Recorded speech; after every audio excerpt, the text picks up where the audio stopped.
Deus para todos os irmãos e todas as irmãs que vão acompanhar esse podcast número 18 da Palavra Viva e Eficaz e Verdadeira. Irmãos, eu sinceramente não sabia qual ia ser o próximo assunto, mas neste momento, na guia do Espírito Santo, na conduta de Deus, estamos mais uma vez reunidos na presença de Deus. O horário desse podcast sendo feito aqui agora, meia-noite e 25 minutos. O horário está sendo gravado esse podcast no dia 17 de janeiro de 2020. Irmãos, nós vamos contar uma realidade muito importantíssima que acontece nos dias de hoje. Foi assim na época antiga, foi assim nas épocas do dia de hoje. Irmão, nós sabemos que nas épocas antigas, nas épocas de hoje, nós sabemos o quão terrível é o vício das bebidas alcoólicas. Irmãos, a gente tem visto no dia a dia, se a pessoa pensar positivo, o quanto de pessoas embriagadas por dia que a gente encontra na rua, bebendo um uísque da vida, bebendo uma pinga da vida, bebendo uma cerveja da vida e achar que tudo está ótimo para ele. Irmãos, a gente sabe, irmãos, que Deus, ele não tem nada contra as pessoas tomar bebidas, com aquele controle, com aquela moderação. Então, para introduzir esse assunto, irmãos, a gente vai explicar um ensinamento sobre a igreja que é a noiva, né? A igreja verdadeira, né, irmão? E as bebidas. Irmãos, como que tem que ser a igreja de Filadélfia em relação às bebidas? Como que nós devemos estar diante desta situação? Então, o título da live é A Igreja e as Bebidas. Irmãos, nós sabemos, irmãos, que o mundo é do maligno. E nós sabemos o quanto que o vício do álcool, irmãos, é terrível. Leva as pessoas a cometer problemas, leva a pessoa a violentar suas esposas, leva as pessoas para vários tipos de doenças que uma bebida alcoólica pode causar. Irmãos, é tão terrível, irmãos, o quanto é difícil uma doença como essa, chamada alcoolismo.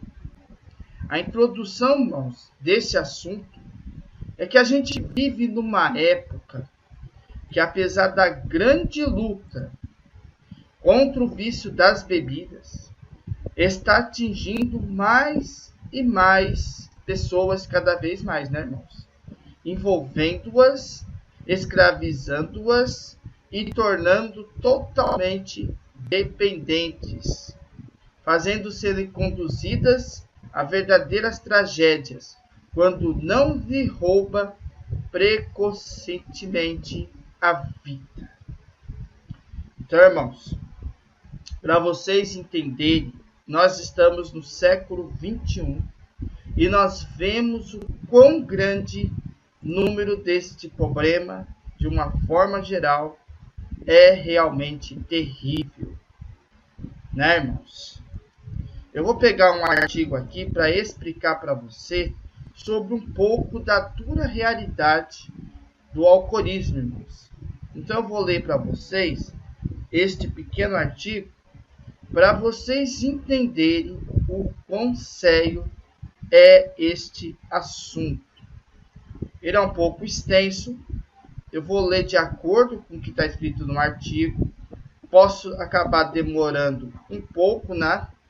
Mas é importantíssimo vocês conhecerem esta história que eu peguei aqui agora, tá? Então vamos lá. A dura realidade do alcoolismo. É um texto, tá, irmãos? Vamos ler esse texto para vocês entenderem. Eu vou ler com calma, com tranquilidade, para vocês entenderem bem este artigo. Vamos lá. sexta-feira de um feriado recente, quem pode dormir até tarde, viajou, torrou na praia ou bebeu um pouco mais durante a semana. Andando na contramão, uma animada tribo de mais de 5.000 pessoas se reuniu, logo cedo, no pavilhão de eventos do Rio Centro, em Jacarepaguá, no Rio de Janeiro. Vindas do Brasil inteiro, elas chegavam de ônibus fretado, carro, bicicleta, táxi, ou quem morava nas redondezas, a pé mesmo. Passaram um feriado enfornadas em auditórios e salas, ouvindo palestras ou dando depoimentos, mesmo sem se conhecer. E conheciam-se no essencial, à exceção de alguns conferencistas. Todos eram alcoólatras e sobreviventes. Festejavam os 50 anos de fundação dos Alcoólicos Anônimos, AA, no Brasil. À noite, vestindo roupa mais domingueira, foram lotar o ginásio do Maracanãzinho para sua grande festa. Teve selo comemorativo dos Correios, hino nacional puxado por um coral, a música Unidos para Sempre cantadas em mãos dadas, o cerimonioso desfile de bandeiras com 15 países estrangeiros e 26 estados brasileiros representados. A delegação dos Estados Unidos, onde a AA nasceu, em 1935, e hoje abriga mais de 1,7 bilhões de alcoólatras, e da caçula Hungria, que abriu seu primeiro grupo só em 1991, receberam aplausos dobrados. Depois vieram os depoimentos ao vivo, narrando a travessia sempre desesperada de cada orador para a sobriedade. Naquela plateia, qualquer um que se levantasse teria história de perdas e precipício semelhante para contar. Ao final, na hora da tradicional chamada geral, um frisson de expectativa quase adolescente tomou conta do ginásio. Quem tem até 3 meses de sobriedade continua?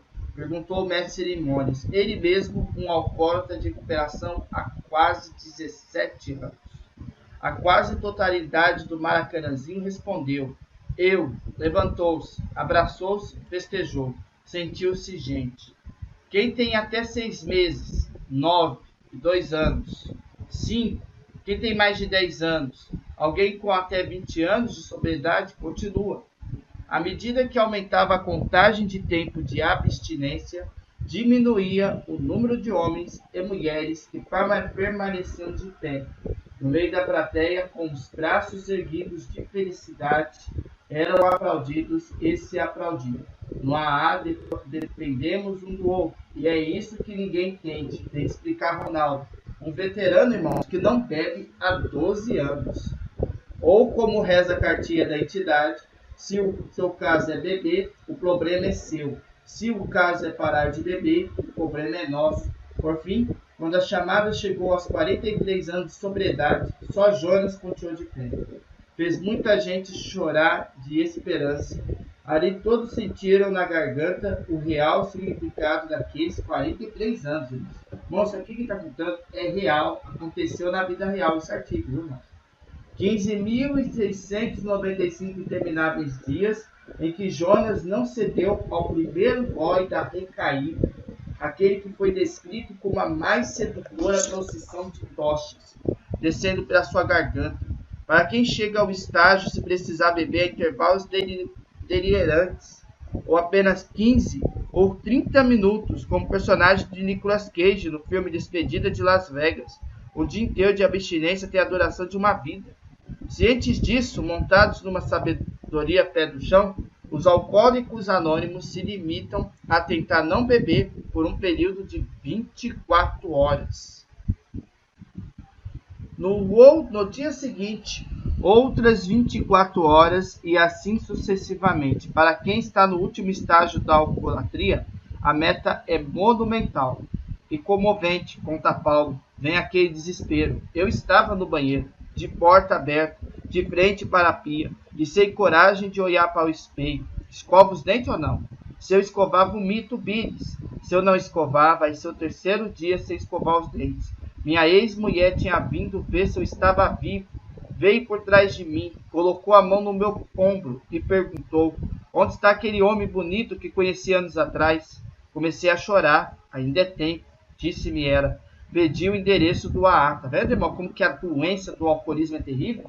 Bílis é o que, irmãos? É um líquido que fica no fígado, né, irmãos? Glória ao teu santo nome. Fabricado principalmente na vesícula biliar. Não é verdade? Pode parecer estranho que Jonas, com seus 43 anos de abstinência, irmãos, no currículo, ainda se apresente como alcoólatra e continue frequentando reuniões do AA. Mas a cada ano que passa, a ciência lhe dá mais razão. Não creio que exista um trabalho científico de importância em algum lugar do mundo que mostre que o alcoólatra pode voltar a beber com moderação. Não importa a quantidade ou a frequência com que a pessoa beba. Ela não consegue diminuir seu patamar ou mantê-lo diminuído por um longo tempo, explica o psiquiatra carioca Marcos Miceli, especializado em drogas, que já viu de tudo nos seus 18 anos de atuação no Hospital Psiquiátrico de Pinion, no Rio. Miceli, com cerca de 85% dos médicos americanos, considera o alcoolismo uma doença, no sentido de ser um distúrbio involuntário. É o conceito amplamente aceito também pela psiquiatria, pelas clínicas de tratamento e pelos alcoólicos anônimos. Há quem prefira o termo transtorno mental decorrente do abuso de álcool. A Organização Mundial da Saúde classifica a doença do alcoolismo como síndrome de causas múltiplas, e fora do âmbito da ciência, o termo mais usado é ainda que fere e humilha o alcoólatra, vício. Em oposição à virtude, sua forte conotação moral é demolidora e encontra eco na medicina. Em 1972, o americano Thomas Harris decretava que o excesso de bebida era um hábito ou desvio comportamental. Se escolhermos chamar maus hábitos da doença, não haverá mais limites para definir o que é doença, advertia. Roer unhas, jogar baralho e outras compulsões acabariam no mesmo saco. De fato, contra-argumento o pesquisador de Harvard, George E. Barron, autoridade mundial do assunto. O alcoolismo reflete num desvio de comportamento que costuma ser bem entendido por psicólogos que por médicos, mas ao contrário do roedor de unhas e do jogador compulsivo, a maioria dos alcoólicos requer cuidados médicos. Durante o período de abstinência, tendem a desenvolver sintomas secundários agudos, crises convulsivas, insônia, formigamento, cãibras, vômito, derrame, hipertensão, delírio, tremores e, sobretudo, o alcoolismo pode levar a óbito. Marcos conhece a agonia da abstinência. Foi a pior fase da minha vida. Irmãos. Ao tentar parar de beber, tive alucinações terríveis com ratos e cobras geradas, subindo pelas minhas pernas. Eu ficava encolhido no quarto, ouvindo vozes que me diziam para me jogar pela janela. Saí do delírio em 2 dias. Seguiu-me a fase do suor frio e quente, das tremedeiras, coceiras inexplicáveis, furiosas. 20 dias depois estava começando a me sentir fisicamente melhor, mas a cabeça piorou. Recomecei a beber. Na verdade, são tantas as variáveis do terreno dessa doença que o Conselho Nacional do Alcoolismo dos Estados Unidos, em conjunto com a Associação Americana de Medicina de Dependências Químicas, constituiu uma comissão só para estudar uma definição do alcoolismo e critérios de diagnósticos mais adequados. A versão final ficou como: alcoolismo é uma doença primária, crônica, com fatores genéticos, psicossociais e ambientais influindo em seu desenvolvimento e manifestações. A doença é frequentemente progressiva e fatal. Tem por características contínuas ou periódicas a perda de controle sobre a ingestão da bebida, o uso do álcool apesar das consequências adversas e distorções de raciocínio. A negação do problema se torna parte integrante da doença e o maior obstáculo para a recuperação do doente, ou segundo a definição mais simples do professor de psiquiatria Dorothy A.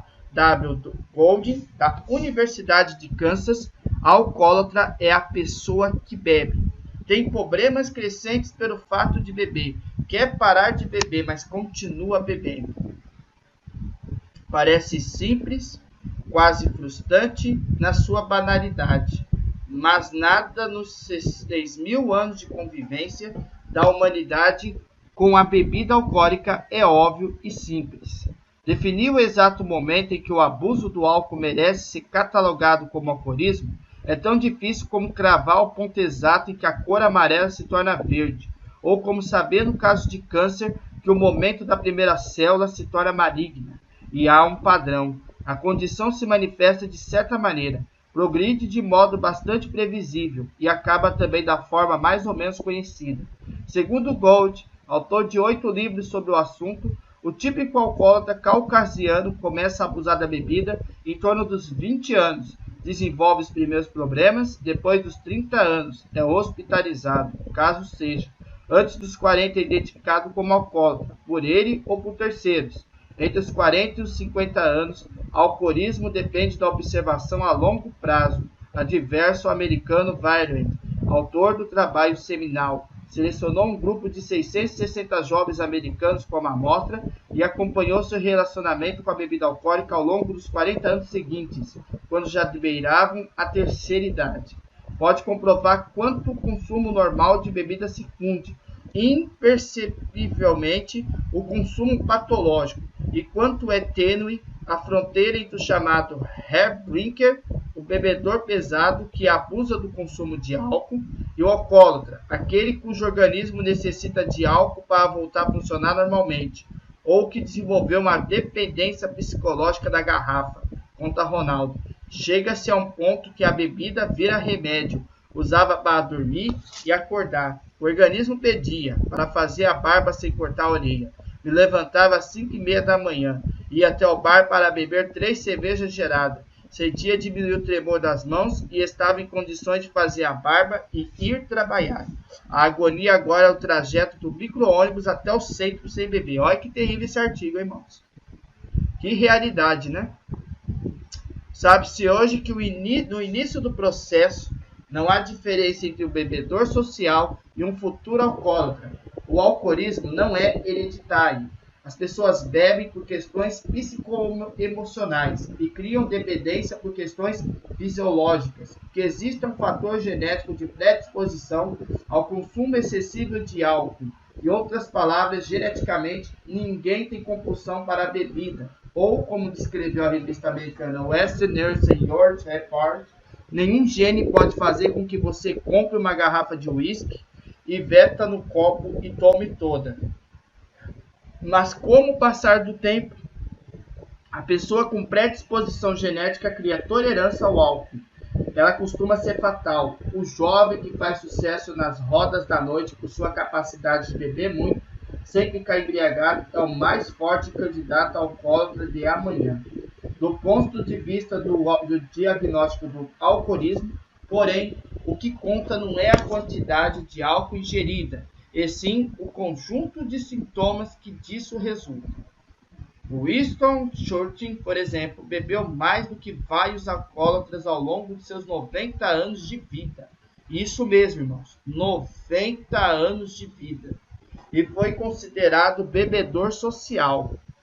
Era mais conhecido em formar charuto até na banheira.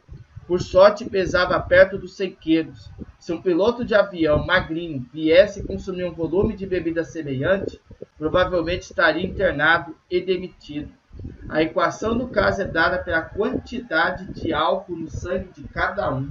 Pelos critérios americanos, é considerado bebedor problema todo aquele que tiver mais de 100 mg de álcool em 100 ml de sangue.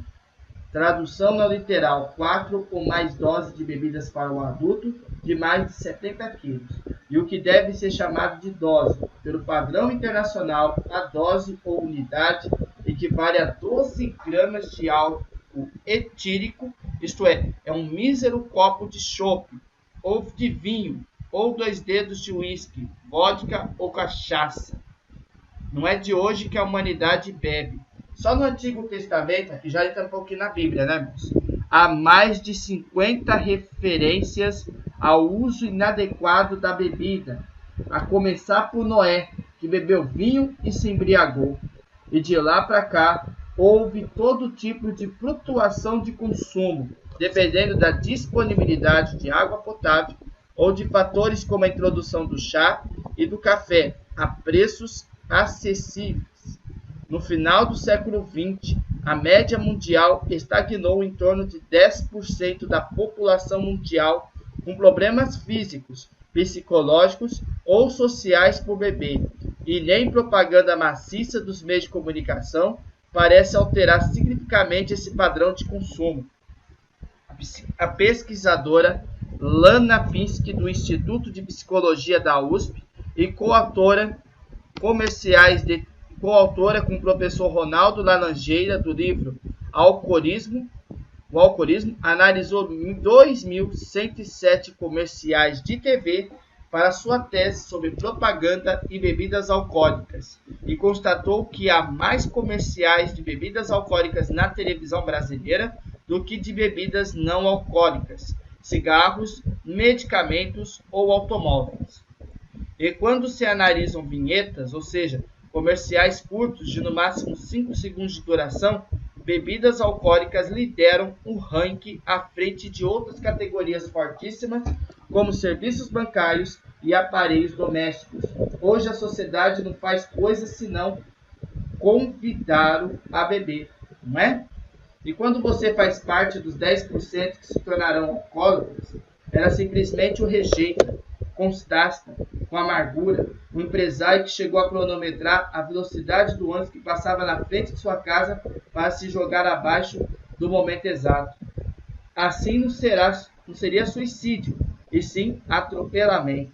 Paulo, que largou um emprego de 20 anos numa multinacional do petróleo para poder beber em paz, entende. Também cheguei a tentar suicídio, só que ela fajuta. Peguei um punhal cego de abrir correspondência. Escrevi uma carta sentimental de despedida, mas demorei tanto que acabei dormindo. Minha filha não se comoveu. No fundo, o alcoólatra quer ver o próprio enterro, como todo mundo chorando e com pena dele. Quer imaginar os amigos comentando em volta do caixão que, apesar de alcoólatra, era um grande sujeito. Segundo uma pesquisa americana, 1 em cada 4 suicidas é alcoólatra. Na maioria dos casos, é um homem com mais de 35 anos de idade.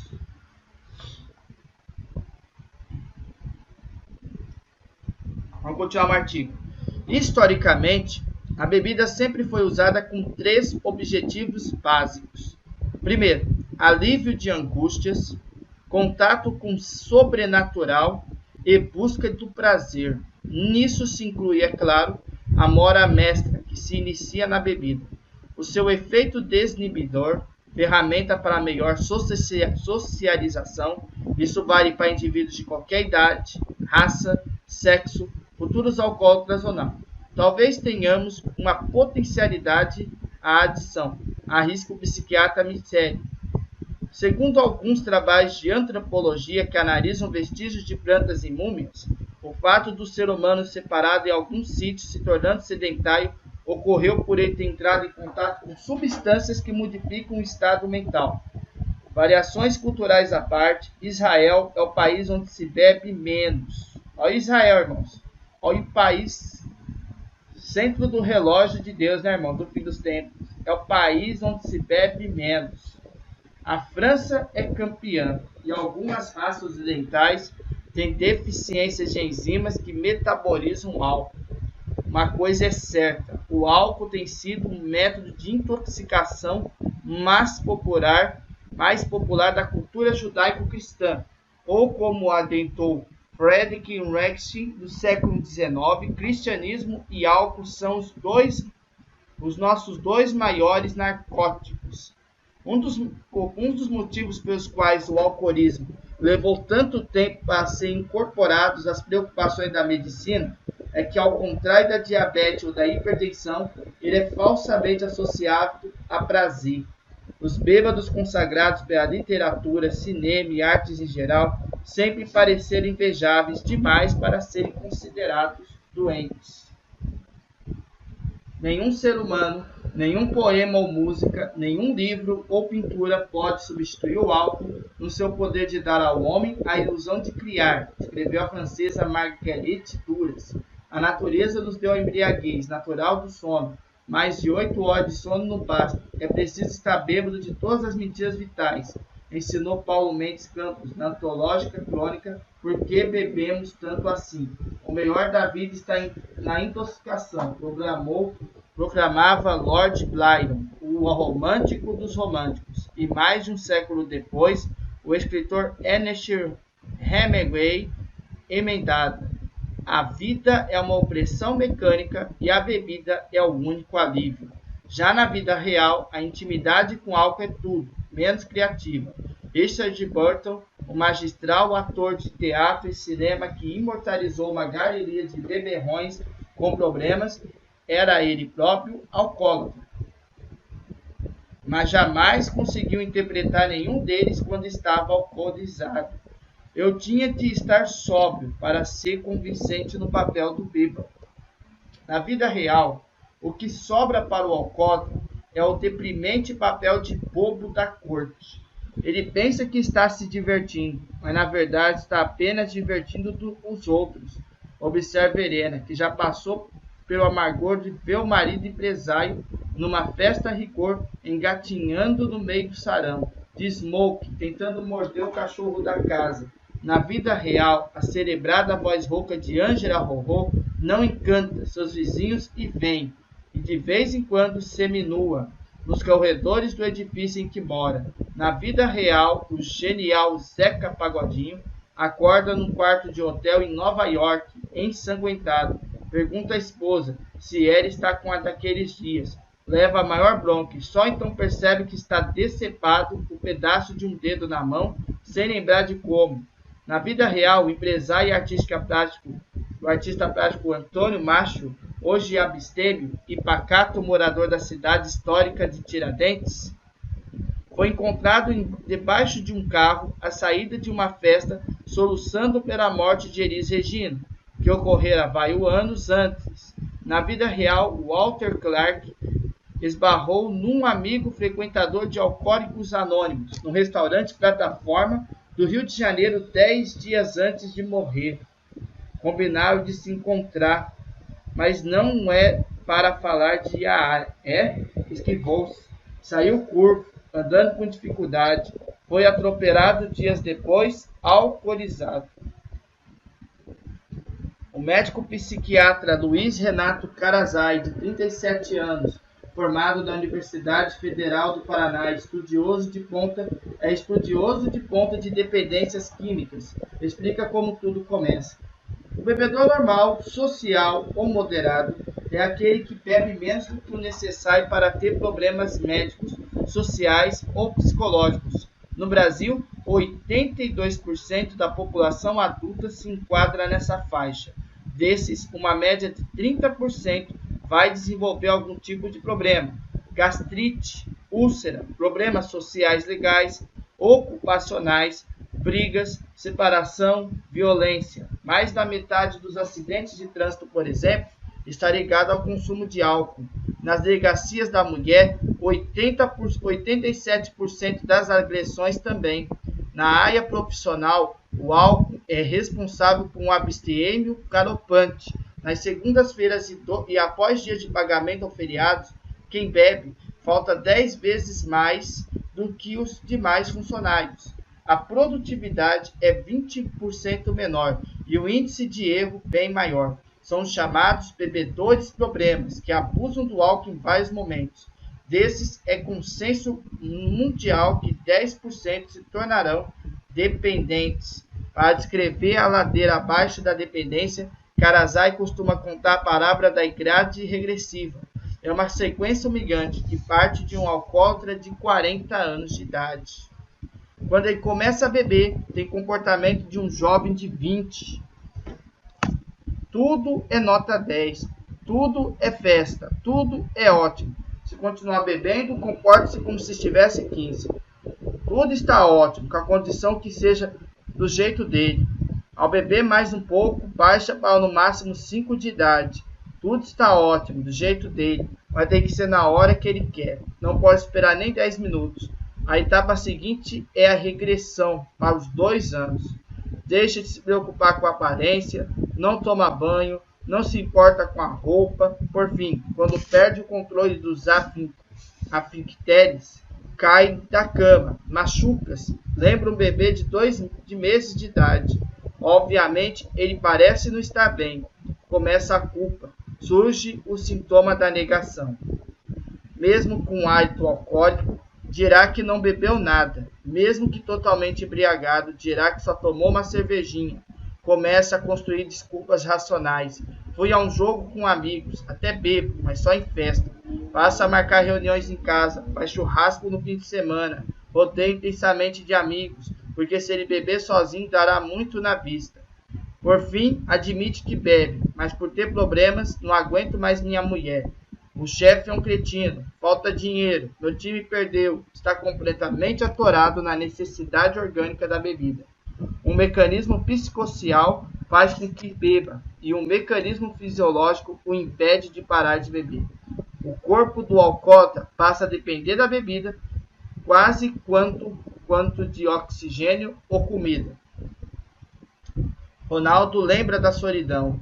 Quando cheguei a ponto de comprar a companhia de pessoas da rua ou qualquer classe social para sentar comigo nos bares, você come e se sente sozinho, marginalizado da sociedade e procura qualquer companheiro de copo. Ao entrar no organismo humano, o álcool vai direto para o sangue, migra para o fígado, onde é metabolizado, e para o cérebro. Quando o fígado não consegue desintoxicar-se por inteiro, produz a ressaca. E quando é alta a quantidade de álcool que vai para o cérebro sem passar pelo metabolismo, vem o porre. O comportamento do alcoólatra fica intoxicado. Cientificamente explica a carioca Marcos Miceli. A porre ocasional não pode ser considerado alcoolismo. Embora o bebedor que se embriague com alguma frequência seja forte candidato a ter problemas com a bebida alcoólica, no fundo, qualquer padrão de uso que não pode ser diminuído é sinal vermelho, inclusive o porrista de 6 em 6 meses. O produtor de vinho da França, por exemplo, bebe regularmente, mas nunca se fez a experiência de lhe cortar o vinho de ai. E chamá-lo de alcoólatra seria atentado à soberania gaulesa. Animado com o fato de que pequenas doses de vinho fazem bem às coronaias, o francês acaba embaraçando quantidades. No Brasil, fez-se o mesmo prejulgamento em relação à cerveja, que não é ela que faz mal, e sim a cachaça, cuja concentração de álcool é 10 vezes maior. Melhor não se enganar. Uma pessoa que deixa de beber pinga e passa para a cerveja, na suposição de que isto está diminuindo sua alcoolatria ou diminuindo melhor a sua compulsão, na verdade está apenas trocando de bebida. A dependência do álcool se constrói em cima do que ele já bebeu e não do que ele passa a consumir.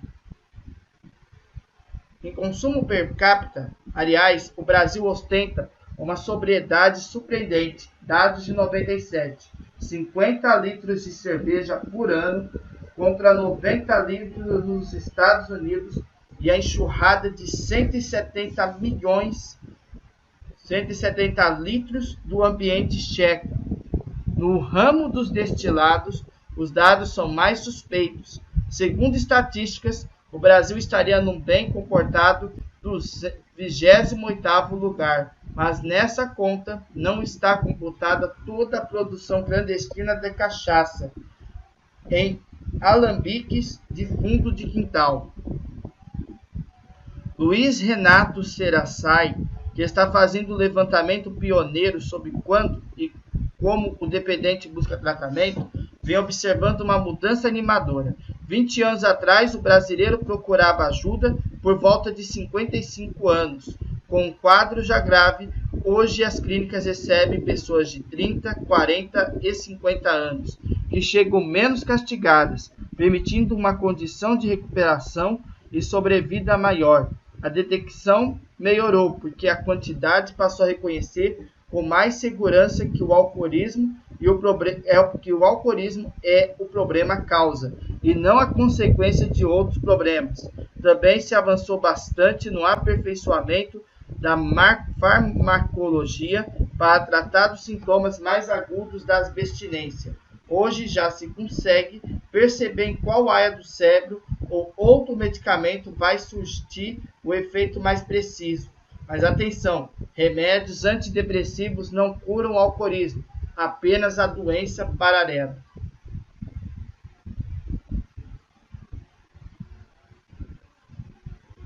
Curiosamente, a média internacional de recuperação de alcoólatras tende a ser fixa, independentemente do método utilizado, em torno de 20%.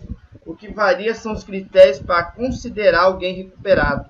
O mais gabaritado estudo sobre transplantes de fígado que vem do Canadá considera uma abstinência de 6 meses suficiente para a realização da cirurgia em condições ideais, ou seja, com 80% de resultados positivos. No Brasil, o maior centro de excelência de transplantes, a unidade de fígado do Hospital das Clínicas de São Paulo, segue o mesmo critério. De resto, um ano de abstinência pode ser considerado cientificamente bom quanto ao sujeito à revariação. Segundo um estudo americano, no entanto, psicólogos, psiquiatras e familiares de alcoólatras costumam trabalhar com pelo menos 2 anos para garantir a plena reinserção social do doente. Quanto aos alcoólicos anônimos, são os mais radicais, consideram que uma vez alcoólatra, sempre alcoólatra. O que muda é o doente estar ou não na ativa, como dizem.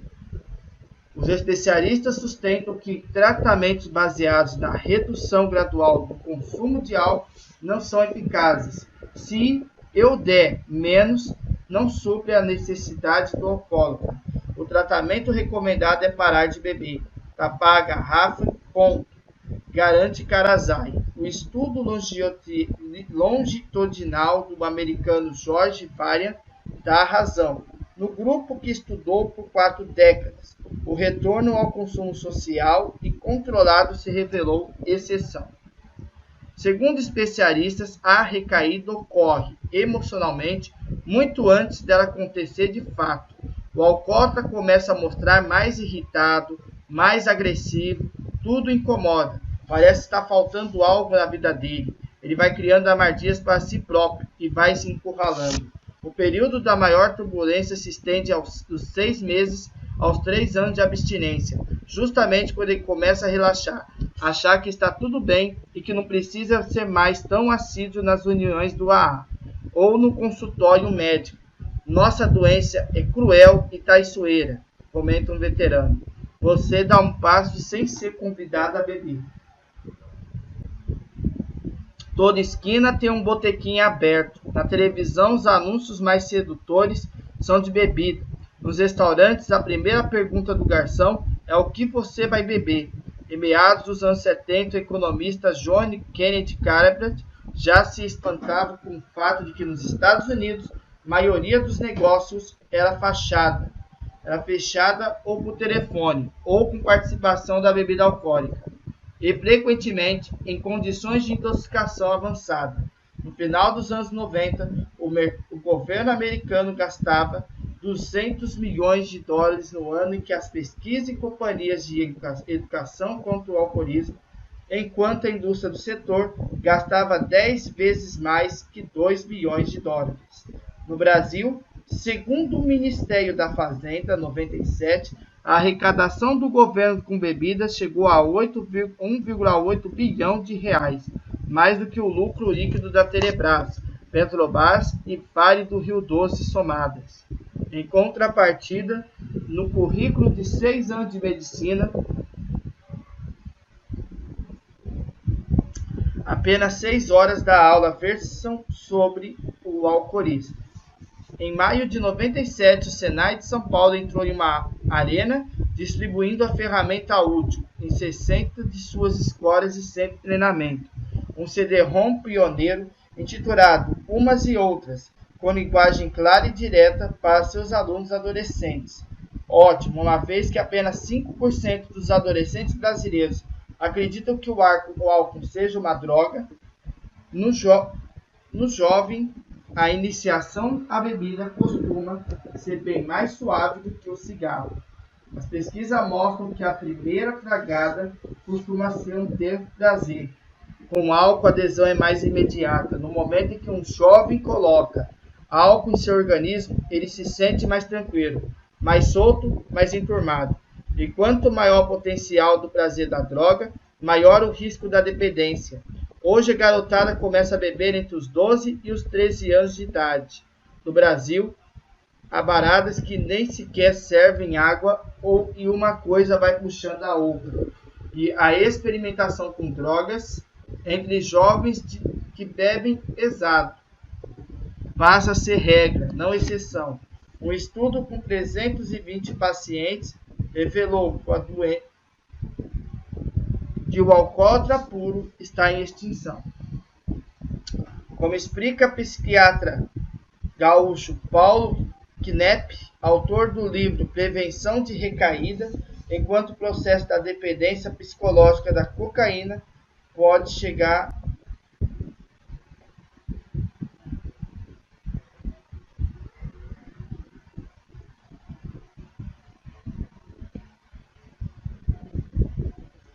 pode ocorrer em 10 semanas e o da maconha em 10 meses. A dependência do álcool exige pelo menos 10 anos de uso constante. Varese, 53 anos, já passou por tudo isso. Para ele, valeu a pena participar do encontro do Rio Centro. Só fiz o primeiro, mas aprendi no AA, que não aprendi na escola. Dessa faculdade, não quero buscar o diploma. Está há 7 anos sem beber. Lindo artigo, né, irmãos? Meio extenso, né? Meio longo. Mas é preciso entender, irmão, que no pouco mais desses 40 minutos que a gente leu esse artigo, você tem que entender o seguinte: o alcoolismo, irmãos, é uma doença. É uma doença, irmãos, que faz com que a pessoa tenha uma dependência total da bebida alcoólica. Irmãos, a gente vive num tempo muito difícil e o vício das bebidas, irmãos, tem tomado o controle da população.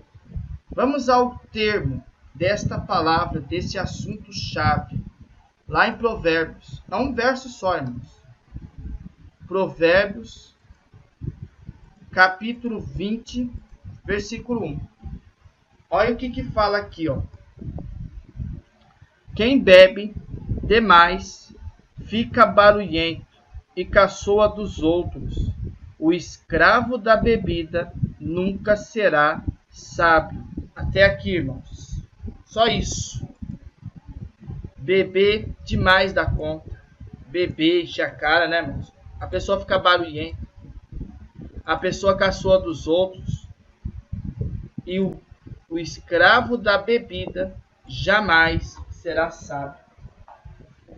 Nesta lição, irmãos, a gente quer convidá-lo, meu caro jovem, meu caro irmão, minha irmã, a fazer uma séria reflexão pelo respeito do problema das bebidas alcoólicas, com o seguinte objetivo: de levá-lo, se ainda não fez, a tornar um forte aliado na luta contra esse grande mal, certo? Vamos então para o primeiro item desse assunto: conhecer para combater.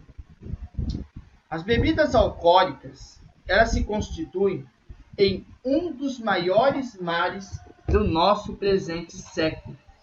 Porém, poucos realmente estão dando-se ao trabalho de conhecer as verdadeiras causas desse grande mal e como esse líquido tão útil em determinadas áreas da atividade humana pode se constituir numa desgraça para milhares de pessoas no mundo inteiro.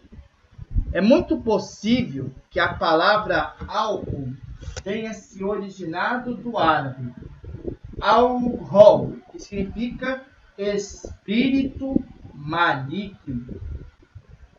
O álcool, irmãos, você toma, o demônio, o espírito te controla, induzindo a fazer maldade, porque eles falam que é que nem espírito maligno.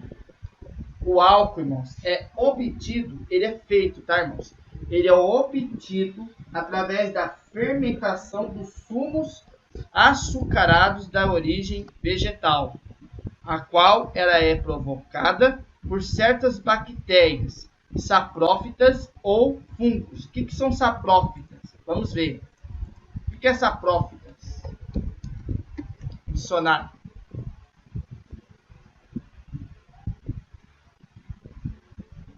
Saprófitas é a designação dada à biologia dos organismos, entre os quais plantas, fungos e outros seres que se alimentam absorvendo substâncias orgânicas, normalmente provenientes da matéria orgânica em decomposição.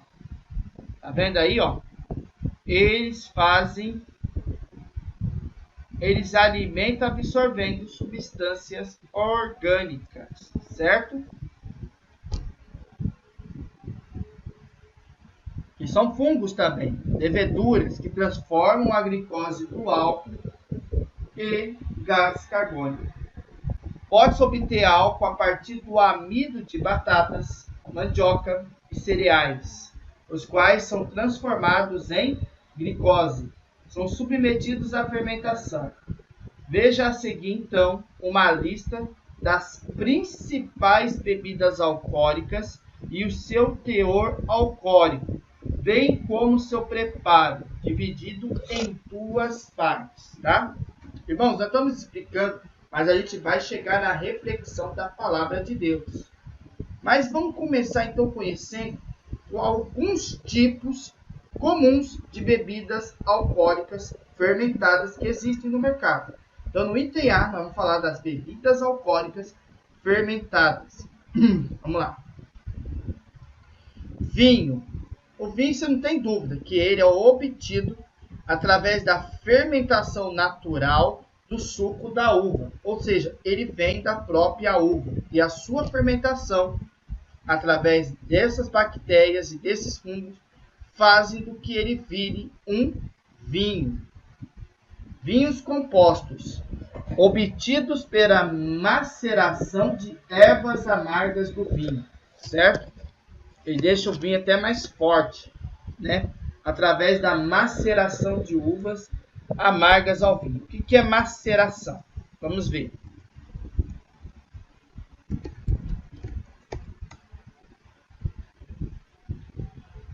Maceração é uma operação física que consiste em retirar ou extrair de um corpo certas substâncias que são consideradas princípios ativos. Esses princípios ativos podem ser posteriormente utilizados em certas finalidades, quer farmacológicas, quer químicas, certo? Retirar ou extrair. É uma coisa nesse sentido. Outra bebida, champanhe ou champagne, é obtida adicionando-se açúcar. Após a fermentação, o que provoca nova fermentação após o engarrafamento, certo? Ela geralmente é feita com vinho e também uma soma de um pouco de açúcar. Torna champanhe ou champanhe, certo? Cerveja. Ela é fabricada com cerca de 3.000 anos antes de Cristo, na Babilônia e no Egito.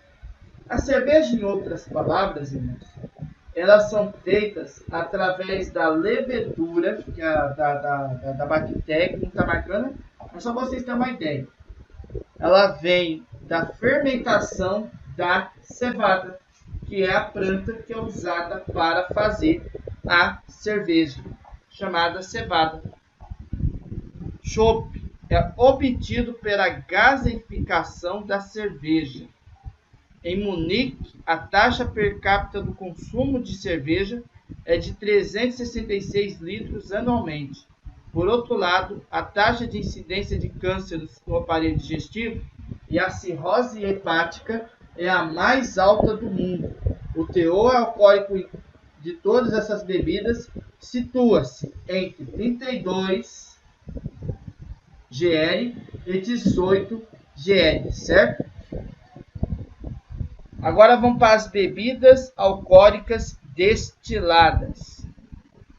Elas são obtidas pela destilação do líquido alcoólico fermentado, que faz elevar o seu teor alcoólico, tornando-se extremamente maléficos. Ou seja, são essas aí que fazem muito mal à saúde, completamente maléficas, certo?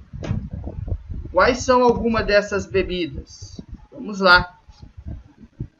Aguardente de cana, comumente chamado também de pinga, ou também pode ser chamado de cachaça.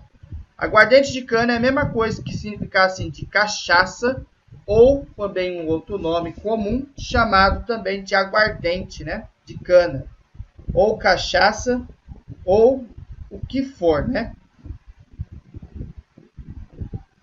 Bom, é o resultado da fermentação e destilação do caldo da cana de açúcar e faz virar o quê? A pinga, que também pode ser chamado de cachaça.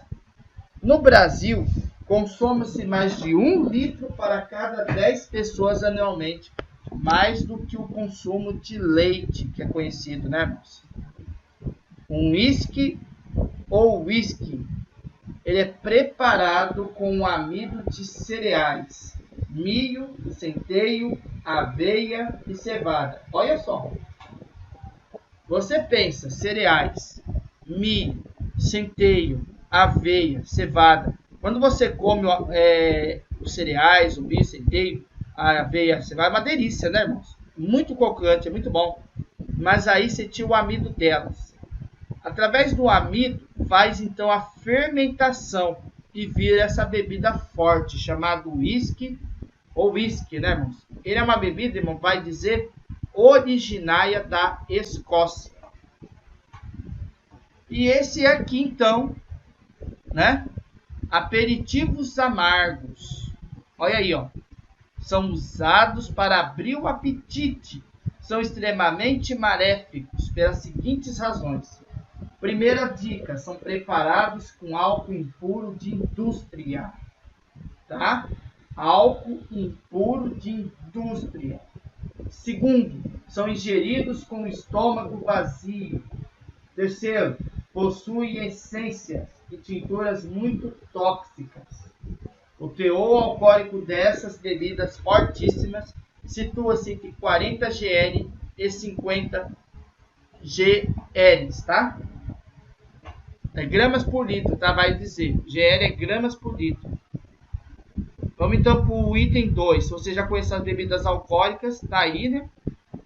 Vamos então agora saber quais são os efeitos do álcool no organismo humano. Vamos lá conhecer, né, irmãos? Irmãos, Deus mandou falar sobre esse assunto. É um assunto gravíssimo, irmãos. Quantas pessoas, irmãos, hoje em dia, que é viciada em álcool, é doente com álcool, irmãos, e não sabem que estão doentes, e não fazem tratamento, irmãos. Agora vamos falar dos efeitos do álcool no organismo humano. Quando ele é absorvido no intestino delgado, o álcool, irmão, passa para o fígado, por onde penetra na corrente sanguínea, atingindo seu efeito máximo depois de 1 hora e perdurando por várias horas, certo? Cerca de 10% do álcool ingerido é eliminado pelos rins. Sabiam, irmãos? Curiosidade, né? 10% do álcool ingerido é eliminado só pelos rins. Os 90% restante, irmão, do álcool permanecem no organismo por várias horas, sendo oxidados lentamente por ele. Olha aí, ó, o que os órgãos vão ter um trabalho para oxidar esse álcool. Os malefícios do álcool fazem sentir os seguintes sintomas. Primeiro, na boca, o que está na boca. sensação de queimadura. B. No estômago, irritação da mucosa gástrica, provocando gastrites e úlceras. Gravíssimo, né? No fígado, que é um dos órgãos mais atingidos pela bebida. Órgão encarregado de eliminar substâncias tóxicas do organismo, com um esforço excessivo, provocando alterações funcionais e lesões graves, como hepatite aguda, cirrose hepática e até ascite, barriga d'água. No pâncreas. D. No pâncreas. Órgão encarregado de produzir o suco pancreático e a insulina. O álcool pode provocar a pancreatite aguda. Nos rins, pode provocar a nefrite crônica. F. No aparelho genital, pode haver a perda de certas características sexuais, além dos fios estarem sujeitos a nascer com debilidade mental e epilepsia. Gravíssimo isso aqui, né? G. No sistema nervoso central, provoca a perda de memória ou do juízo, perturbação dos órgãos do sentido e o sistema nervoso periférico, afetado pelo álcool, sofre inflamação dos nervos, fraqueza muscular e até mesmo a paralisia. E no coração, que é o item H, ocasiona alterações no ritmo, bloqueios e até a parada cardíaca. Tá vendo aqui? Vocês entendem o quão grave é isso aqui, irmãos? Vocês entendem o perigo que a bebida alcoólica faz? Aí vocês pensam assim, mas não tem problema. Não tem problema mesmo. Vocês imaginam a destruição que uma bebida alcoólica provoca numa família, provoca numa casa, provoca no dia a dia. E as pessoas viciadas, elas não procuram a ajuda necessária. Né, irmãos? É um vício. E a gente vê as consequências que a bebida alcoólica provoca no organismo humano. Vamos para o item 3. Finalmente chegamos ao que queríamos. O que diz a Bíblia sobre as bebidas alcoólicas, irmãos? O que as Escrituras dizem sobre as bebidas alcoólicas? Esperamos que você tenha lido os textos apresentados nas leituras diárias, certo? Por que foi importante vocês entenderem o conceito lá em cima? Porque na Bíblia a gente vai falar agora.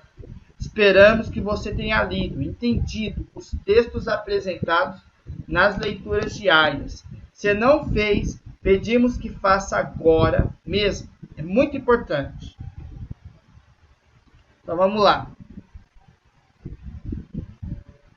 As leituras que falam sobre a bebida alcoólica, nós vamos pegar cada uma dessas partes da palavra, nós vamos detalhar elas e nós vamos ler nas Escrituras para que vocês possam entender as sérias coisas que falam desse sentido, certo? Que é importantíssimo vocês guardar nas Escrituras. Para começar, o vinho era a bebida muito importante nas mesas dos filhos de Israel. E muitas das vezes referido na Bíblia, na própria conexão com os personagens extraordinários, tanto no Velho quanto no Novo Testamento. Porém, em suas páginas há constantes advertências contra os perigos de seu uso, certo? Vejamos estes perigos de seu uso na Bíblia. Eclesiastes, capítulo 10, versículo 17. Apresenta a felicidade da nação onde os príncipes se reúnem para tomar a refeição e não para tomar vinho. Aonde fará isso? Eclesiastes. Vamos pegar aqui, ó. Eclesiastes, capítulo 10, verso 17. Mas um país vai bem quando quem o governa toma suas próprias decisões. E as autoridades sabem se controlar. Comem na hora certa e não bebam demais. Tá vendo como a gente fala na Bíblia aqui, ó? Que a pessoa não deve exagerar bastante na bebida alcoólica, ou as consequências terríveis virá do uso desenfreado das bebidas alcoólicas.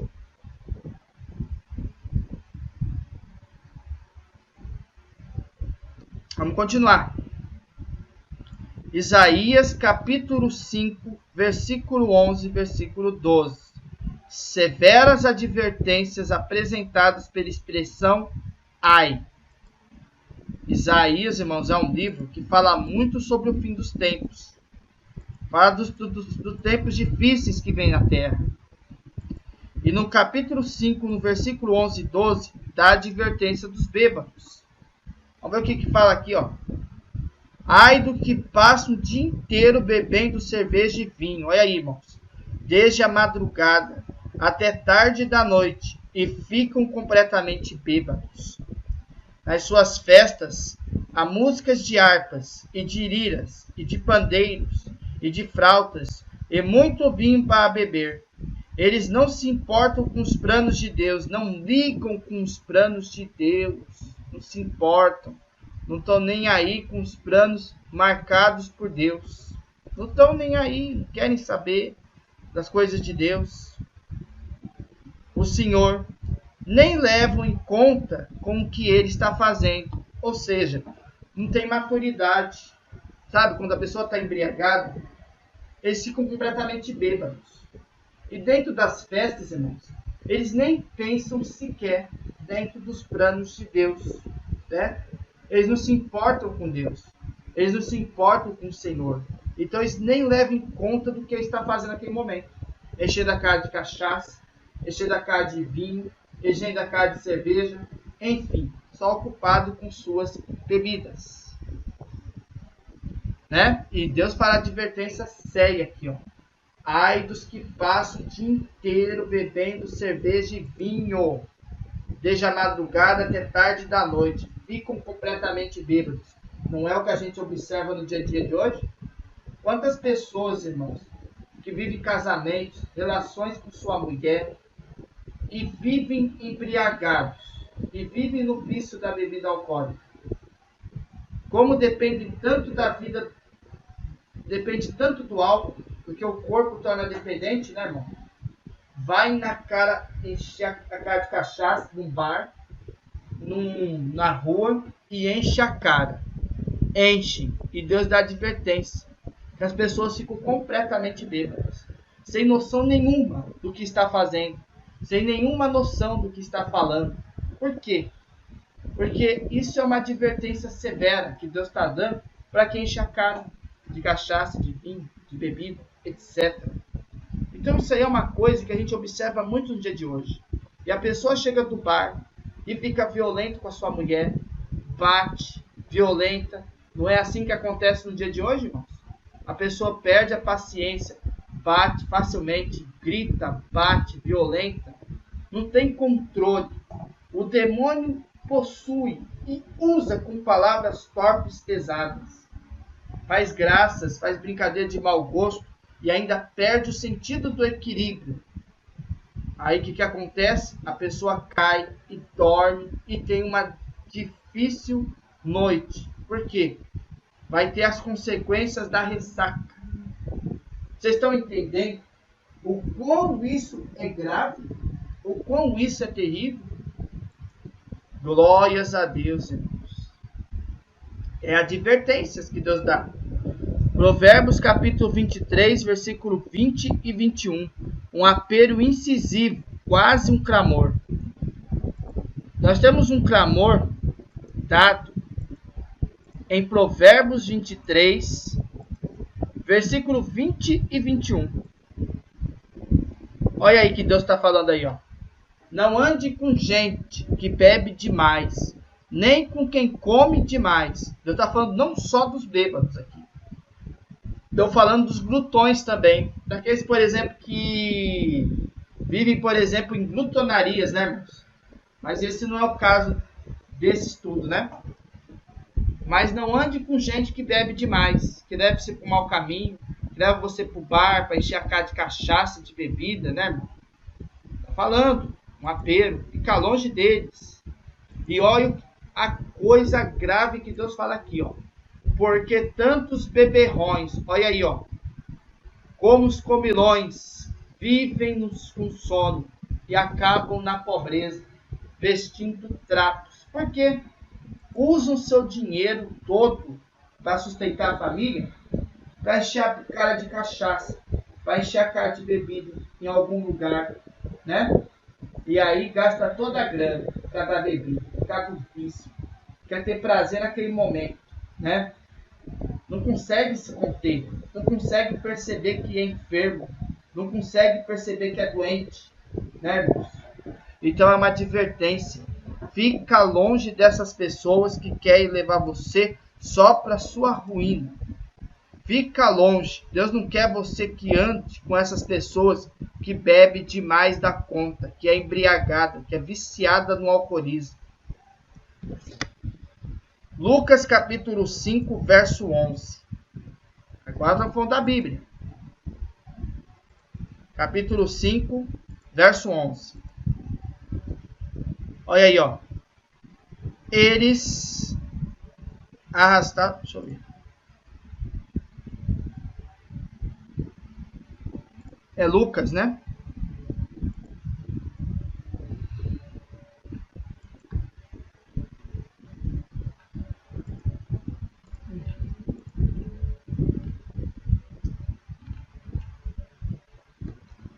Não vos associeis com alguém que, dizendo-se irmão, for beberrão. A ideia é a de não estar junto, não participar. Você não deve se associar com uma pessoa que te diz seu irmão e for uma pessoa bêbada. A ideia, irmãos, normalmente é não estar junto desses incrédulos. Jamais participeis com ele junto num bar, tomando cachaça, bebida. Se contém, resista ao inimigo e ele fugirá de vós. Veja o que diz em Isaías, capítulo 22, versículo 13 e 14.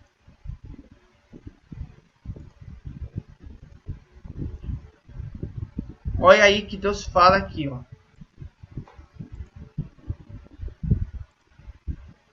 Em vez disso, vocês se divertiram e festejaram, mataram touros e ovelhas, comeram e beberam vinho à vontade.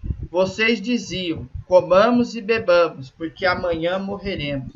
O Senhor Todo-Poderoso se revelou a mim e me disse, não perdoarei essa maldade que eles fizeram. Todos morrerão sem serem perdoados. Eu, o Senhor, o Deus poderoso, falei.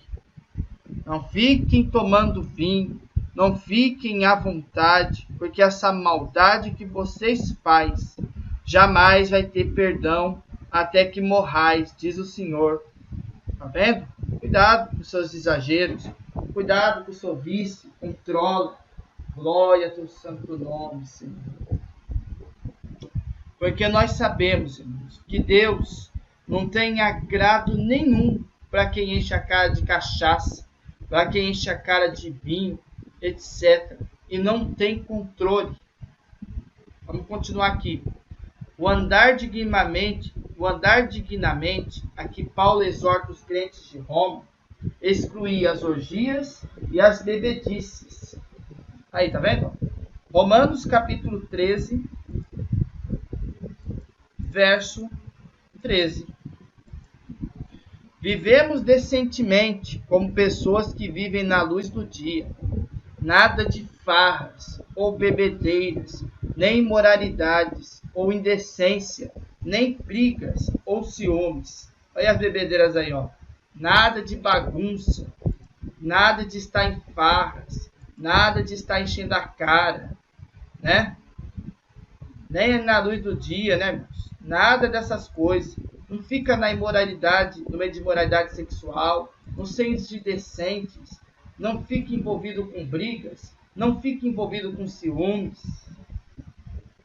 Que a gente vive decentemente como pessoas que vivem na luz do dia, ou seja, na luz da palavra de Deus. Então ele está falando claramente aqui. Não vive embriagando-se. Não vive enchendo a cara. Glórias a Deus. Vai procurar ajuda. Vai procurar medicina. Vai ver o que você tem. Na parte espiritual. Pede para Deus te libertar desse vício terrível. Glórias a Deus. Não pode, o crente, irmão, estar envolvido com alcoolismo. Glória ao teu santo nome. A pessoa de Deus tem que se abster dessas coisas sacrificadas a ídolos. Não deve estar misturado, irmão, com vinho amargo deste mundo, irmão. É como fala, irmãos. Parece que é tranquilo. Parece que é bonito, né, irmãos? A gente vê um cara encher e dizer que eu sou macho. Que eu sou macho, né, irmãos? Que eu estou bebendo álcool, estou bebendo vinho, estou bebendo cerveja à vontade. Controle-se, sabe? Deus não proíbe de fato de você beber. Tem que ter controle. Mas seria muito importante você nem beber. Não é verdade? Todas as coisas me são lícitas, mas nem todas convêm. Todas as coisas me são lícitas, mas não deixarei de dominar por nenhuma delas. Nós temos que estar cheios, irmão, do Espírito Santo, que é incompatível com do que estar cheio de vinho. Não é? Ao invés de você ficar cheio de vinho, esteja cheio do Espírito Santo. Efésios capítulo 5, versículo 18.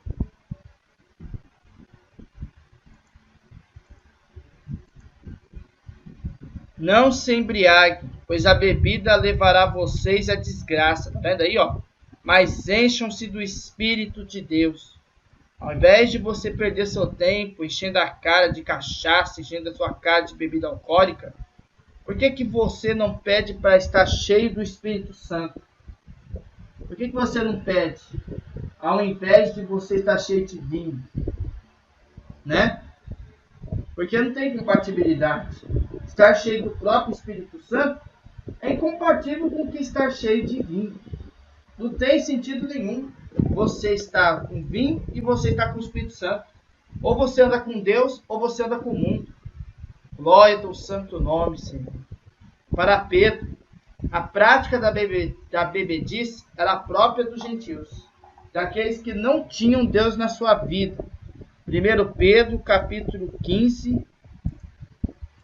1 Pedro, capítulo 4, versículo 15. Se algum de vocês tiver de sofrer, que não seja por ser assassino, ladrão, criminoso ou por se meter na vida dos outros.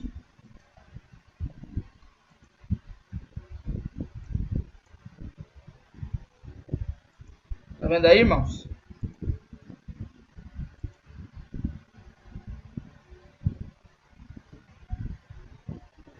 Que você não seja assassino, que você não seja ladrão, que você não seja criminoso, mas que você anda na luz da palavra de Deus.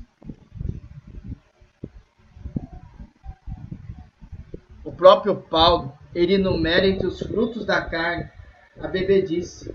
Gálatas, capítulo 5, versículo 19 a 21.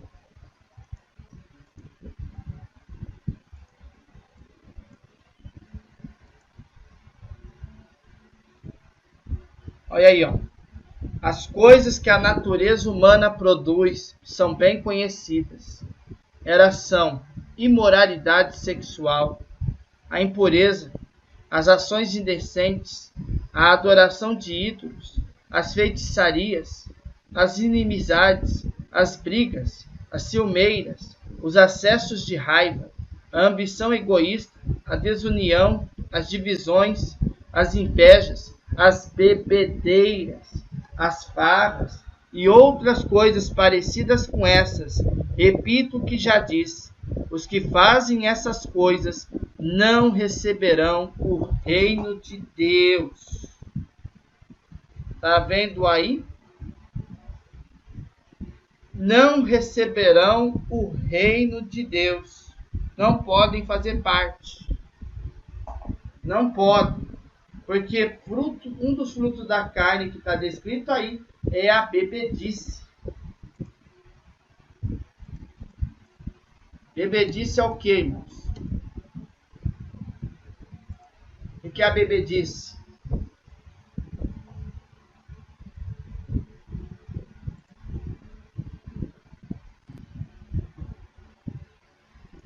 A bebedice, irmãos,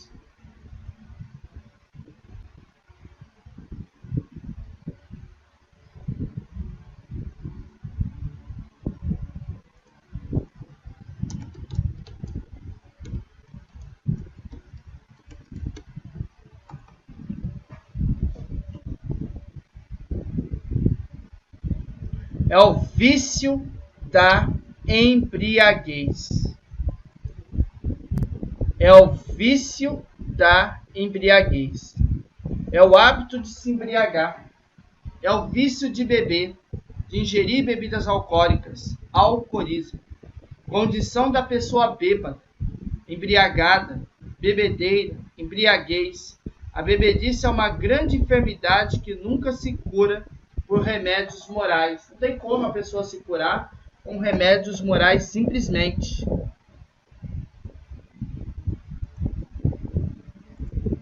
Né? Então ele deixa bem claro, Paulo, e ele diz que a bebedice é um dos frutos da carne. E ainda classifica entre os que não herdarão o reino dos céus os beberrões. Deus deixa bem claro, irmão, que os bêbados, se não se arrependerem de seu pecado e não deixarem o vício da bebida alcoólica, não herdarão o reino dos céus. Pesado, né? 1 Coríntios capítulo 6, versículo 10. Exatamente. Deus condena os beberrões. Não os que bebem. Eu falo para vocês o seguinte. A bebida alcoólica, irmãos, Deus não proíbe da pessoa beber. Mas assim, não ficar no ponto de uma pessoa alcoólatra. O certo é nem beber. As pessoas de Deus, o certo é nem beber cerveja, nem vinho, nem álcool. Tem que ser com controle. Mas quando se excede nisso constantemente, se torna um beberrão. E os beberrões não herdarão a coroa da vida eterna. Não é brincadeira. Está na Bíblia. Então, a Bíblia não engana. As Escrituras são reais. E Deus deixa bem claro que não herdarão o reino dos céus. Por quê? Está escrito aqui no verso 10. Em 1 Coríntios capítulo 10. Capítulo 6, versículo 10. Os ladrões, aí ó, os avarentos, os bêbados, os caluniadores e os assaltantes não terão parte no reino de Deus. Está na Bíblia, irmãos. Não tem conversa para Deus. Ou você larga da bebida alcoólica, ou você larga, ou você desce para o inferno. Se por um lado o uso do vinho era generalizado nos tempos bíblicos, por outro lado, em si, a Bíblia mostra os perigos que cercam o uso das bebidas alcoólicas. Certo? Muitos dizem assim, eu vou beber só um pouquinho, não faz mal. Veja, com um pouquinho só se iniciam as grandes desgraças na vida do homem. É a primeira coisa. Com um pouquinho só, esse pouquinho, cada vez mais vai criando desgraça na vida dos homens. Segundo, Deus já criou o nosso organismo com a capacidade maravilhosa de retirar dos alimentos que ingerimos o álcool que necessitamos. Logo, toda gota de álcool que tomarmos será excedente. Certo? Deus já criou o nosso organismo, o nosso corpo, irmãos, com a capacitação de retirar os alimentos que ingerimos o álcool, do qual necessitamos, irmãos. Os próprios alimentos têm algum tipo de álcool. Mas, todavia, alguma gota de álcool que tomarmos será excedente. Certo? Como eu disse, o álcool é adquirido através da levedura, através da fermentação de certas frutas, por exemplo. Do vinho sai a uva. Do vinho que vem, da uva que vem o vinho. Da cana-de-açúcar que vem a cachaça. Entendendo? A mistura do açúcar com parte do vinho dá a champanhe. A fermentação da cevada traz a cerveja, etc. São todos provenientes de frutas. De alguns cereais, né? Alguém está vendo aí, centeio, alguma coisa assim, faz a fermentação vira um drink chamado whisky, etc. Então, irmãos, tudo que a gente toma de gota de álcool que tomarmos vai ser excedente. Por terminar esse assunto aqui, irmãos, nós vamos ler o que a Bíblia está dizendo claramente sobre a bebida alcoólica. Vamos ler com detalhes para vocês entenderem esse sentido. A Bíblia diz em Provérbios 20, capítulo 1, que o vinho é escarnecedor e a bebida forte alvoroçadora, e todos aqueles que neles errar não é sábio. Porque as bebidas alcoólicas são perigosas. A Bíblia diz em Efésios capítulo 5, versículo 18: E não vos embriagueis com vinho, do qual há devassidão, mas enchei-vos do Espírito. A Bíblia diz em Provérbios capítulo 20, verso 1, que o vinho é escarnecedor e a bebida forte alvoroçadora, e todos aqueles que nele errar não é sábio. Porque as bebidas alcoólicas são perigosas, aliás. A Bíblia diz em Efésios capítulo 5, verso 18: E não vos embriagueis com vinho, do qual há devassidão, mas enchei-vos do Espírito. Por que reis e governantes não deveriam beber bebidas alcoólicas? A Bíblia diz em Provérbios capítulo 35, versos 4 e 5: Não é dos reis, ó Lemuel, não é o rei beber vinho, nem dos príncipes desejar bebida forte, para que não bebam e se esqueçam da lei e pervertam o direito de quem anda aflito. Uns que outros pecados está embriaguez classificada? A Bíblia diz em Gálatas, capítulo 5, versículo 19 e 21. Ora, as obras da carne são manifestas, dos quais são a prostituição, a impureza, a idolatria, a feitiçaria, as bebedices, as orgias e coisas semelhantes a estas, contra os quais vos previno, como antes já vos preveni, de que tais coisas praticam, não herdarão o reino de Deus. Quais são os resultados dos que se entregam a excessos de bebida e de comida? A Bíblia diz em Provérbios, capítulo 23, versículo 20 e 21. Não estejais entre os beberrões de vinho, nem entre os comilões da carne, porque o beberrão e o comilão caem em pobreza, e a sonolência cobrirá de trapos o homem. Como afetam as bebidas alcoólicas aqueles que as tomam? A Bíblia diz em Provérbios 23, versículo 29 a 35. Para quem são os sais? Para quem são os pesares? Para quem as perejas? Para quem as queixas? Para quem as feridas sem causa? E para quem os olhos vermelhos? Para os que demoram perto do vinho, para os que andam buscando a bebida misturada. Não olhes para o vinho quando se mostra vermelho, quando resplandece do copo e se escoa suavemente. No seu fim, morderá como a cobra, e como um basilisco picará. Os teus olhos verão coisas estranhas, e tu pararás perversidades. Serás como que se deita no meio do mar, e como que dorme no topo do mastro. E dirás: espancaram-me, e não me doeu. Bateram-me, e não senti. Quando virei a despertar, ainda tomarei a buscar outra vez. O sumo da uva puro é uma bênção para o homem. A Bíblia diz em Isaías, capítulo 65, verso 8, assim diz o Senhor, como quando se acha mosto num cacho de uvas, e se diz, não desperdices, pois há bênção nele.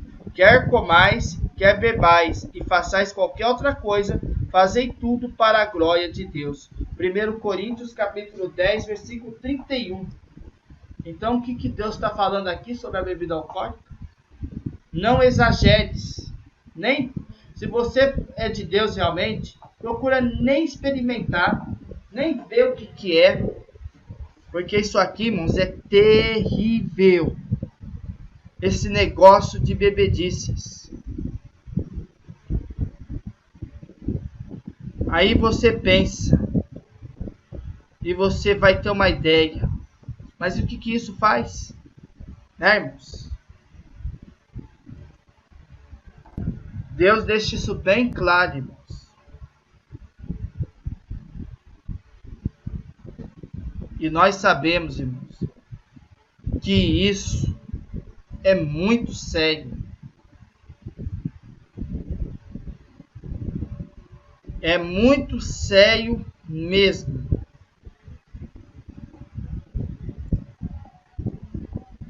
Aí vocês me perguntam, é pecado tomar bebida alcoólica? É pecado? Vou explicar para vocês rapidinho. Estou deixando isso bem claro para vocês terem uma ideia do quanto nós temos que tomar o dobro de cuidado sobre esse tipo de coisa, irmãos. Tá? Então, para terminar o nosso assunto com chave de ouro, nós vamos explicar, é pecado tomar bebida alcoólica? 2 Timóteo, capítulo 3, versículo 16. Vamos lá. Dentro do cristianismo, existem 2 axiomas: praticar somente o ordenado e realizar tudo para a glória de Deus. Os 2 versículos ao L desse princípio são: tudo que te ordeno, observarás para fazer. Nada lhe acrescentarás, nem diminuirás. Deuteronômio, capítulo 12, versículo 32. Portanto, quer comais, quer bebais, ou façais qualquer outra coisa, fazei tudo para a glória de Deus. 1 Coríntios, capítulo 10, versículo 31. Fixo isso, a gente precisa variar, ainda que brevemente, o que a Escritura nos diz sobre as bebidas alcoólicas. Todavia, é necessário fazer a ressalva acerca de que as experiências pessoais ou familiares não são a base para se determinar se algo é bíblico ou não. Ter algum parente, ou seja, ébrio habitual, é certamente triste e pesaroso, mas não é o padrão para julgarmos alguma coisa. Para exemplificar, não posso afirmar que ter um carro com motor 2.0 é um pecado, somente porque conheço alguém que morreu em um carro com essa potência. Igualmente não posso e não devo afirmar que o cristão não pode ter uma arma em sua casa, desde que legalmente, evidente, porque conheço algum caso onde o filho achou a arma guardada.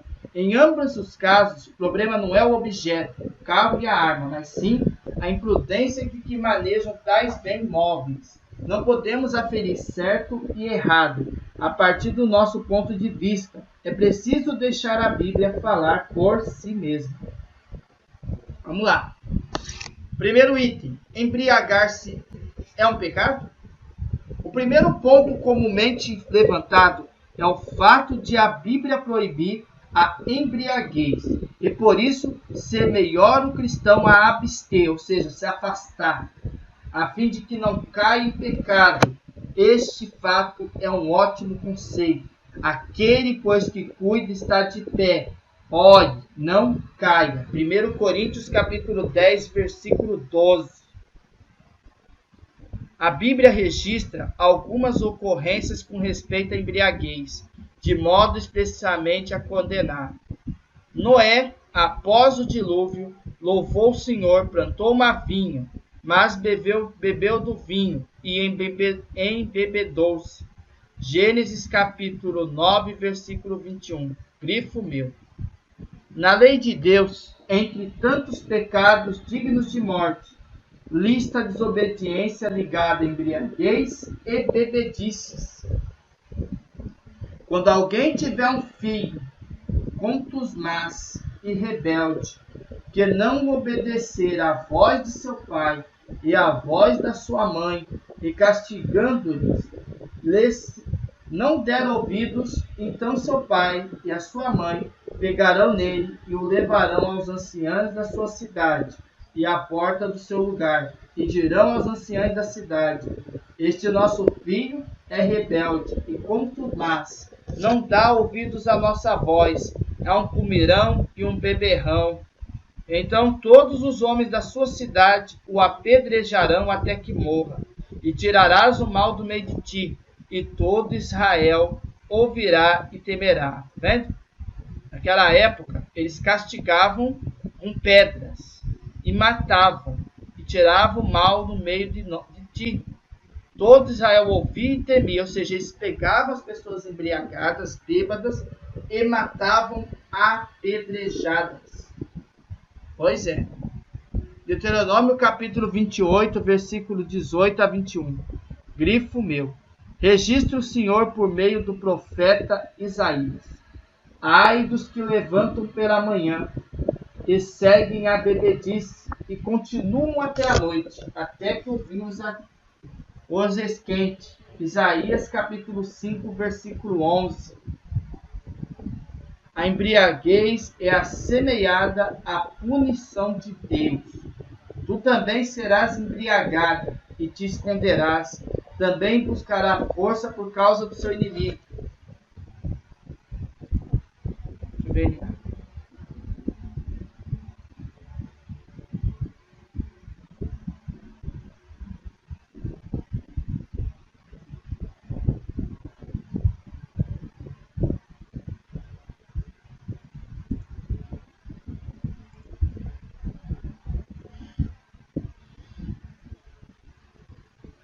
Eu não lembro aqui o número, né? Mas capítulo 3, versículo 11. Lucas fornece o aviso. E olhai por vós, não aconteça que os vossos corações se carreguem de glutonaria, de embriaguez, aos cuidados da vida, e venha sobre vós o improviso daquele dia. Lucas capítulo 21, versículo 34. No mesmo diapasão, Paulo ensina os crentes em Éfeso: e não vos embriagueis com vinho, que há contenda, mas enchei-vos do Espírito. Efésios capítulo 5, versículo 18. Como eu disse para vocês num assunto que eu parei, a contenda faz parte também da murmuração, né, irmãos? Isso também não agrada a Deus. Mas as pessoas embriagadas também geram contenda no meio da família. O apóstolo também salienta que um dos frutos da carne é a bebedice, né? Eu já disse num verso, né, irmãos? Pedro relembra os crentes que não vivam como dantes, porque é bastante o tempo passado da vida. Fizéssemos a vontade dos gentios, andando de dissoluções, concupiscências, borrachices, glutonarias, bebedices e abomináveis idolatrias. 1 Pedro capítulo 3, capítulo 4, versículo 3. Portanto, é indiscutível que o ficar bêbado não seja um pecado. Sobre este ponto, não deve haver qualquer discussão. Embriaguez é pecado, sim. O problema, contudo, é sobre o fato da Bíblia condenar e não tomar a bebida alcoólica sem ficar embriagado. Talvez inúmeras centenas de reportagens e pesquisas poderiam ser elencadas, cada uma tendendo para o gosto pessoal. Infelizmente, no meio científico, de tempos em tempos, é renovada a pesquisa e se chega ao novo veredito. Vide o caso da cafeína. Quantos estudos já não lemos e afirmam coisas apostas? Desta forma, melhor que pesquisas, embora sejam importantes, é a palavra do Altíssimo. Quem que é o Altíssimo? Deus Todo-Poderoso, Criador dos céus e da terra.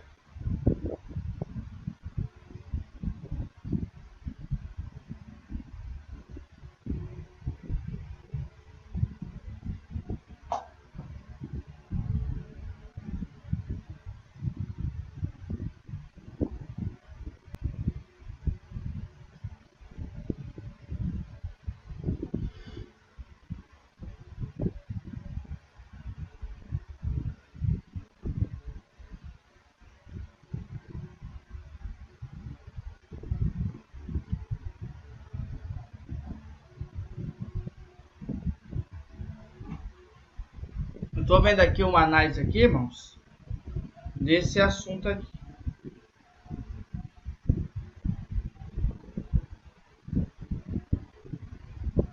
Então, para terminar aqui, 5 perguntas importantíssimas. Umas objeções comuns.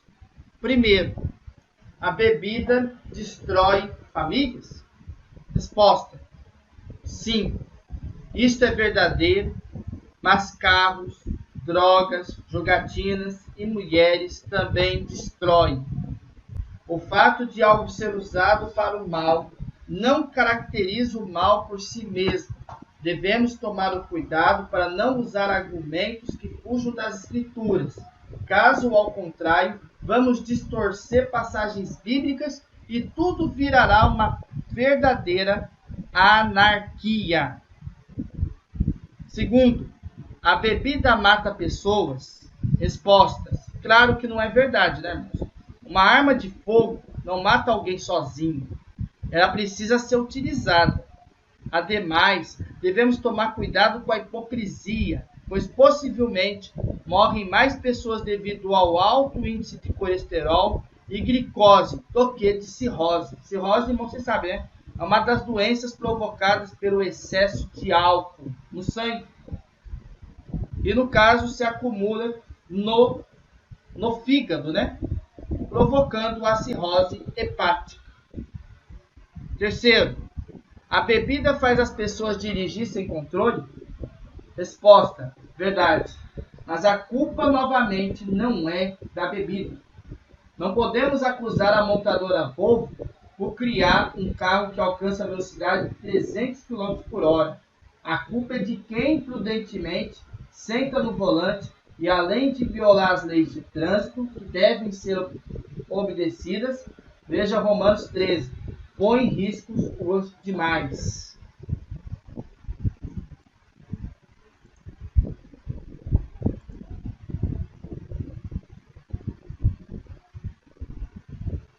Né?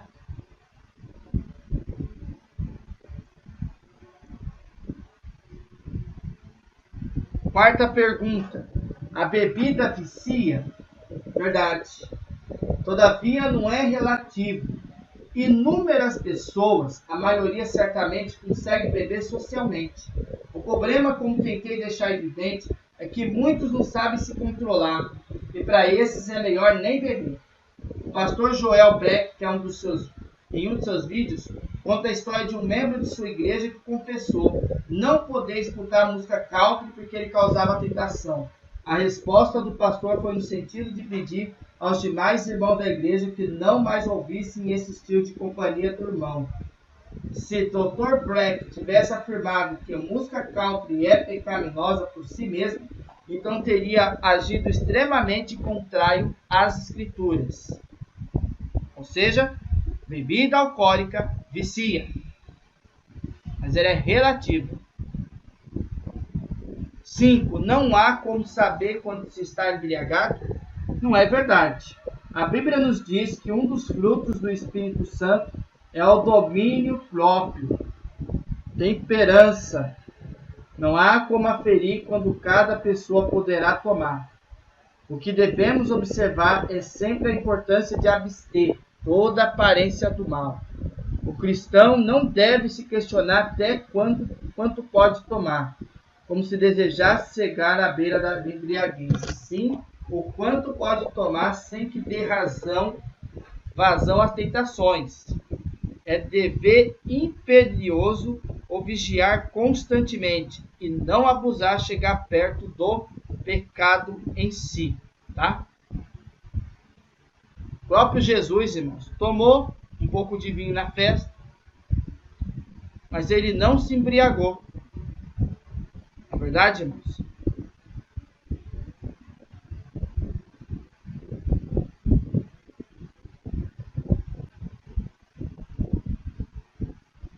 Chegaram a acusar, né? Mas Jesus não exagerou no vinho da festa, por exemplo, das bodas, né?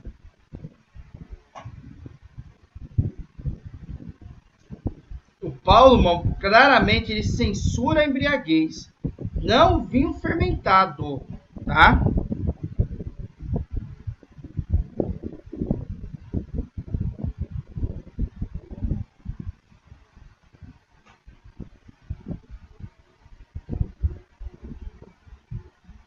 Bom, irmãos, eu acho que é isso, né, irmãos? Espero que vocês tenham entendido.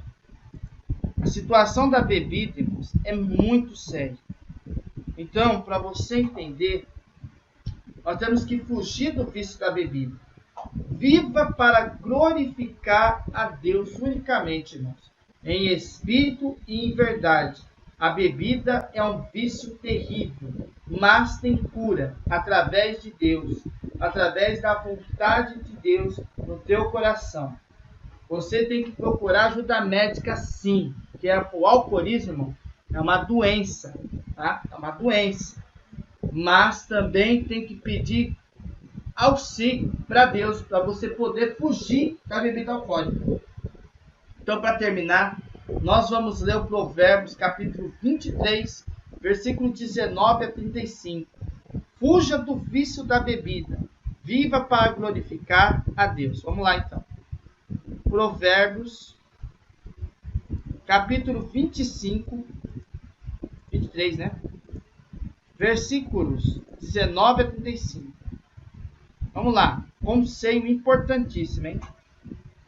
Escute, meu filho. Seja sábio e pense seriamente na sua maneira de viver. Não ande com gente que bebe demais, nem com quem come demais.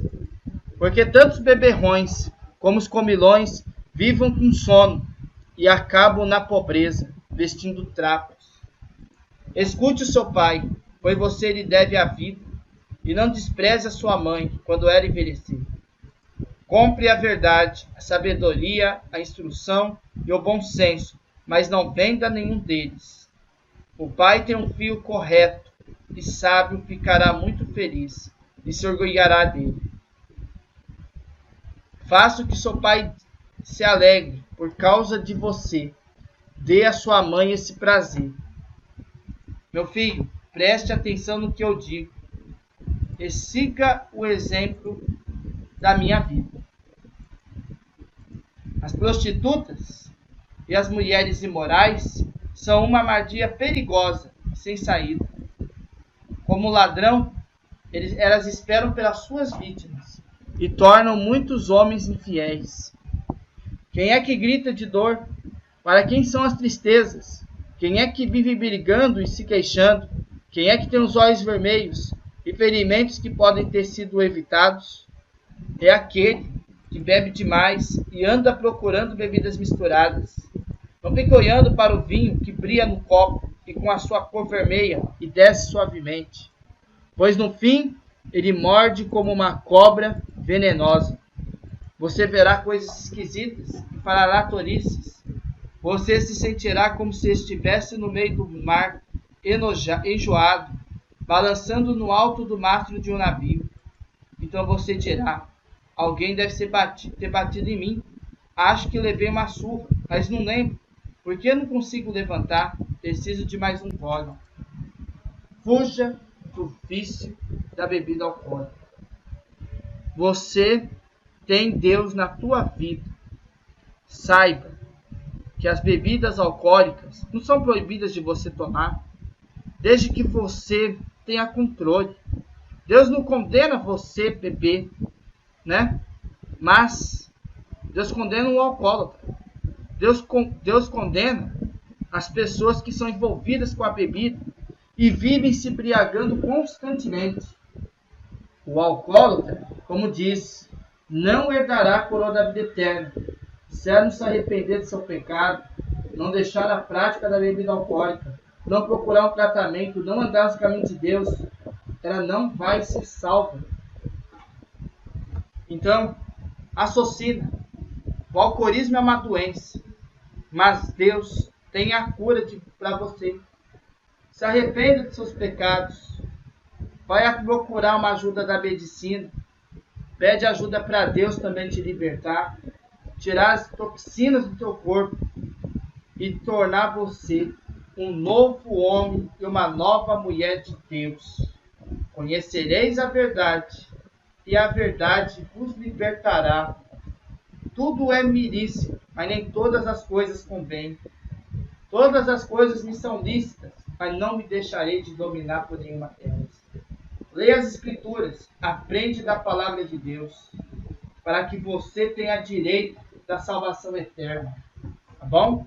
Porque quem está envolvido com o vício da bebida, quem realmente é alcoólatra, vive embriagado constantemente e não tem força de largar do vício da bebida e não se arrepende de seus pecados, não herdará a coroa da vida eterna. Pode ter certeza disso, tá bom? Glórias a Deus. É esse o estudo, irmãos. Eu espero que tenham gostado desse podcast. É muita explicação, né, irmãos?